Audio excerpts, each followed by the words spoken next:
রাজনীতির দড়ি টানাটানিতে এবার স্বরূপনগরের ইছামতি নদী।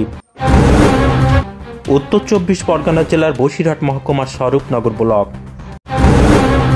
স্বরূপনগরকে আড়াআড়ি ভাগ করে দিয়েছে ইছামতি নদী। একদিকে বিস্তীর্ণ এলাকা জুড়ে সগুনা গ্রাম পঞ্চায়েত, তেপুল মির্জাপুর গ্রাম পঞ্চায়েত, চারঘাট গ্রাম পঞ্চায়েত, অন্যদিকে গোবিন্দপুর গ্রাম পঞ্চায়েত, সারাপুল নির্মাণ গ্রাম পঞ্চায়েত, বাংলানি গ্রাম পঞ্চায়েত, পিথারি হাকিমপুর গ্রাম পঞ্চায়েত, বালতি নিত্যানন্দকাটি গ্রাম পঞ্চায়েত, কৈচুরি গ্রাম পঞ্চায়েত এবং বাঁকড়া গোকুলপুর গ্রাম পঞ্চায়েত। এই 10টি গ্রাম পঞ্চায়েত মিলে অবস্থিত স্বরূপনগর ব্লক। প্রায় 3 লক্ষ ভোটার এই স্বরূপনগর ব্লকে। স্বরূপনগর ব্লকের মাঝখান দিয়ে এই বিস্তীর্ণ ইছামতি নদী বয়ে চলার কারণে চরম ভোগান্তির শিকার হতে হয় সগুনা, তেপুল এবং চারঘাট গ্রাম পঞ্চায়েতের মানুষের। দিনের পর দিন সমস্ত রকম প্রশাসনিক এবং স্বাস্থ্য পরিষেবার জন্য ছুটে আসতে হয় স্বরূপনগরে।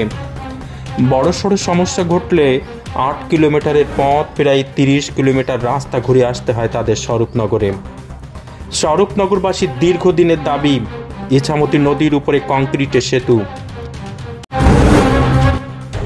আমরা এখানে দীর্ঘদিনের দাবি তরণীপুর এই যে কাঠের যে সেতু আছে, এই সেতুটা ভগ্নদশায় পরিণত। মানুষের বনগা বসিরহাটের সংযোগস্থল আছে এই যে তরণীপুর ফেরিঘাট, সেখানে যে কংক্রিটের একটা ব্রিজের দীর্ঘদিনের যে দাবি, আজও আমরা সেটা এখানে পাইনি। আমরা চাই এখানে কংক্রিট ব্রিজ হয়, তাতে এখানকার এলাকাবাসী সবাই খুশি হবে। আমরা এটা চাই যে কংক্রিট ব্রিজ যাতে হয়, এই জন্য প্রশাসনকে সকল স্তরে, কেন্দ্র সরকার এবং রাজ্য সরকার উভয়কে আমরা এটা জানাচ্ছি করজোড়ে তারা যেন দ্রুত এই ব্রিজটা যাতে করে। আর এই ইছামতি নদী দিয়েই এবার লোকসভা ভোটের আগে শুরু হলো রাজনৈতিক দড়ি টানাটানি। তৃণমূল কংগ্রেস নেতা, উত্তর 24 পরগনা জেলা পরিষদের সভাধিপতি, অশোকনগরের বিধায়ক নারায়ণ গোস্বামী বলেন, খুব শীঘ্রই তরণীপুরের কংক্রিটের ব্রিজ তৈরি হবে। তার জন্য ইতিমধ্যেই টাকা বরাদ্দ করা হয়ে গেছে। ব্রিজ হবে এবং সেটা মমতা বন্দ্যোপাধ্যায় সরকার করবে। সেখানে শিলান্যাস হবে। এখানে স্থানীয় এমএলএদের রেখে জেলা শাসক, পিডব্লিউডি ডিপার্টমেন্টের কর্তা, পারলে মন্ত্রীদের থেকে আমি সেখানে থাকবো। আপনি সেইটা কভার করতে আসবেন এবং সেদিন মাননীয় মন্ত্রী, মাননীয় সাংসদ শান্তনু ঠাকুর যদি সাংসদ থাকেন, তাকেও আমি আমন্ত্রণ জানাবো যে কীভাবে হয়। ওনাদের যে কেন্দ্রীয় সরকারের ভারতমালা ছিল, সেই প্রজেক্ট বন্ধ করে দিয়ে 4 বছর 5 বছর হলো এই ব্রিজটাকে আটকে দিয়েছে। তা না হলে 4-5 বছর আগেই ব্রিজ হতো। এছাড়াও আমরা দেখতে পাচ্ছি পুরানো কাঠের সেতু মেরামতের কাজ চলছে। তৃণমূল কংগ্রেসের আরও দাবি, কংক্রিটের ব্রিজ তৈরি করতে সময় লাগে, তাই পুরনো কাঠের সেতুটি ছাড়াই করে আপাতত চলার যোগ্য করে তোলা হচ্ছে। তারপরে শুরু হবে কংক্রিটের ব্রিজের কাজ। বিজেপি অবশ্য আরও এক ধাপ এগিয়ে। গত বছরের নভেম্বর মাসের 4 তারিখ তেঁতুলিয়া শ্মশানঘাট এলাকা থেকে কেন্দ্রীয় জাহাজ প্রতিমন্ত্রী শান্তনু ঠাকুর ইছামতি ড্রেজিংয়ের কাজ শুরু করে হঠাৎ দেখা গেল ইছামতি ড্রেজিংয়ের কাজ থমকে দাঁড়িয়ে আছে। এই নিয়ে কেন্দ্রীয় জাহাজ প্রতিমন্ত্রী শান্তনু ঠাকুরকে প্রশ্ন করা হলে তিনি বলেছিলেন, ইছামতি নদীর উপরে 5টি ব্রিজ তৈরি করা হবে। ইতিমধ্যে কেন্দ্রের তরফ থেকে টাকাও বরাদ্দ হয়ে গেছে। ব্রিজ কমপ্লিট হওয়ার পরে আবারও ড্রেজিংয়ের কাজ শুরু হবে। চলুন শুনি কেন্দ্রীয় জাহাজ প্রতিমন্ত্রী শান্তনু ঠাকুর সেদিন ঠিক কী বলেছিলেন। আপনি 14 নভেম্বর যে ইছামতি ড্রেজিংয়ের কাজ শুরু করেছিলেন, সেটা বন্ধ হয়ে রয়েছে কেন? যে কাজ বন্ধ হয়ে রয়েছে কেন ইছামতি ড্রেজিংয়ের কাজ? ওখানে 5খানা নতুন ব্রিজ হবে, সেটা স্যাংশন হয়ে গেছে, যার বাজার মূল্য হচ্ছে টোটাল 13 কোটি সামথিং। যে কারণে আপাতত ওটাকে স্থগিত রাখা হয়েছে। ওটা ডিমার্কেশন হয়ে গেলেই আবার নতুন করে ড্রেজিং শুরু হবে। কেননা যেখানে ব্রিজ বসবে সেখানে তো খালি ড্রেজিং করে আমাদের লস, সেখানে যার জন্য ডিমার্কেশনটা হয়ে যাওয়ার পরে আবার ড্রেজিংটা শুরু হবে।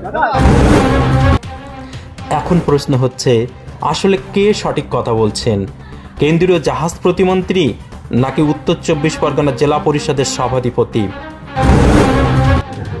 উনি কি বলছেন উনি নিজেও জানেন না। উনি সকালে এক কথা বলেন, বিকেলে এক কথা বলেন, রাত্রির আর এক কথা বলেন। ওনার কথা ভরসা কারা করে আমি জানি না, আমি করি। যেহেতু ইছামতি নদী, উনি নাকি বলেছেন কোথাও এক জায়গায় যে ইছামতি নদী সংস্কার করবে, এখান থেকে নাকি জাহাজ চলবে। এমন কথা বলতে নেই যে সাধারণ মানুষ যেন মনে না করে যে উন্মাদ পাগল চেন দিয়ে বেঁধে রাখার আগের মুহূর্তে দাঁড়িয়ে আছে, আর একটু চেন দিয়ে বাঁধতে হবে। এই নিয়ে বাম নেতা হামাল উদ্দিন আহমেদ কি বলছেন সেটাও শুনি।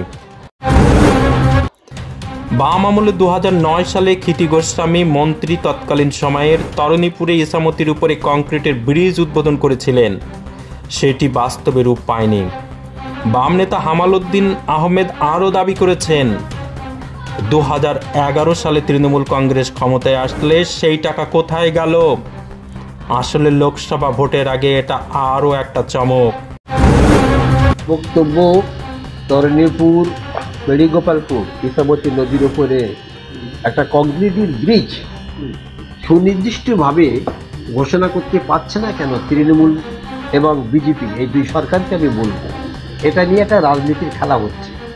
2011 সালের 11ই ফেব্রুয়ারি বামফ্রন্ট সরকারের পূর্তমন্ত্রী ক্ষিতি গোস্বামী এই ব্রিজ আনুষ্ঠানিকভাবে শিলান্যাস করতে আসেন। 12,59,93,000 টাকা স্যাংশন করেছিলেন তদানীন্তন অর্থমন্ত্রী অসীম দাশগুপ্ত মহাশয়। শিলান্যাস হওয়ার পরে সরকারটা ওই বছরই সরকারটা পড়ে যায়, হেরে যায়। বিধানসভা নির্বাচনে আমরা হারার পরে আমাদের সুনির্দিষ্ট বক্তব্য, সেই 12,59,93,000 টাকা কোথায় গেল? আমরা বলছি খেলা মেলা এটাই গেছে। সেখান থেকে আজকে 12-13 বছর ধরে ব্রিজ হবে এটা আমরা শুনে আসছি, এবং আমরা দেখি কাঠেরও, কখনো কাঠ কখনো বাঁশ এসব দিয়ে হচ্ছে, এবং এর পিছনে বেশ কয়েক লক্ষ টাকা জেলা পরিষদ থেকে ওখানে কাজ করানো হচ্ছে। যে টাকা স্যাংশন হয় কখনো শুনি 25 লাখ, কখনো শুনি 50 লাখ, আদত 2-3 লক্ষ টাকার বেশি কাজ হয় না, কারণ কোনোটাই 1 থেকে 2 বছরের বেশি স্থায়ী হয় না। গ্রামের লোক ক্ষোভে পড়ে দুই পারে, গাইঘাটার মানুষ এবারে স্বরূপনগরের মানুষ ঝাড়ের বাঁশ কেটে একটা ব্রিজ ওখানে খাড়া করেছিলেন। গ্রামের লোক তো তাদের হাতে তার টাকা নেই, তাদের যেটুকু রসদ ছিল তাই দিয়ে করেছিল। সেই জন্য এই যে শান্তনু ঠাকুর মশাই কী বলছে আমি জানি না, নারায়ণ গোস্বামী মশাই কী বলছে আমি জানি না, বাস্তবে এর কোনো মিল নেই বাস্তবের সাথে। সামনে লোকসভা নির্বাচন, বিধানসভা নির্বাচন এলে নারায়ণ গোস্বামীরা বলে, নারায়ণ গোস্বামীরা যে জায়গায় অবস্থান করেন জেলা পরিষদের বর্তমান সভাধিপতি, এর আগে ছিলেন উনি পূর্ত কার্য পরিবহন তার কর্মদক্ষ, ইজিলি পারতেন। এমএস নিউজ বাংলা চ্যানেলের পরবর্তী খবর সবার আগে পেতে ইউটিউবে চ্যানেলটি সাবস্ক্রাইব করুন, ফেসবুক পেজ ফলো করুন, ফলো বাটন ক্লিক করুন এবং সেই সঙ্গে এই খবরটি ফেসবুকে প্রচুর পরিমাণে শেয়ার করুন।